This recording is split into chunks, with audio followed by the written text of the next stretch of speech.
My father and I. You've been a lot more than just a father. You've been a father, you've been a mother, a friend. You know, you've just been somebody that,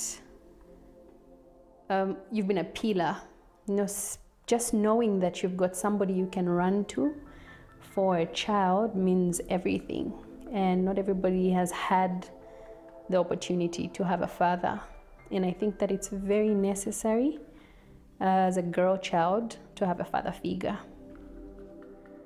You had a general method of parenting, which I still appreciate, but I feel you would have maybe parented us differently and specifically according to each child. So we look at Angie. She had her strengths and her weaknesses, and you should have parented her a specific way. Well, I don't know much about parenting, but I just feel that you gave us a general method of parenting, not really that you paid attention to what this child is like and maybe given a little extra attention or been a bit reservative with the attention. But I feel that you were quite hard on me specifically. But I would love to take it back to Grandpa. I think that Grandpa was a very hard man. Like from the stories I've heard, he was a disciplinarian. You know, I heard stories that when is it a Land Rover that he used to drive? When you see it from afar, like people would scatter.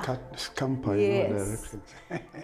And I feel that all his children, well, majority of his children got a little aspect of that from him. They have that disciplinarian thing in them. And this is why I felt that you were a little bit too hard on me. In which aspect? One angle specifically, and that's, I think we once had this conversation at about the time I was about to get married, when you were not happy that I chose to inform somebody else that I was getting married. And I told that person to inform you because I was scared. And first, let me give you, so maybe this is something you've overlooked, but when we were growing up, you know, we'd have like boys, we're playing with boys in the yard and girls. And like in a blink of an eye, all my male friends would just run away, and I'm wondering, where have they gone? Like, you know, you see their sneakers, not knowing they've seen your car coming. Like they'll see it from afar and they'll all just disappear. Because, you know, in the neighborhood, they even actually nicknamed you. I don't remember that name, but they nicknamed you because you were so hard in that aspect. Like we would relate on every other level, but that aspect, you know, so it was very hard.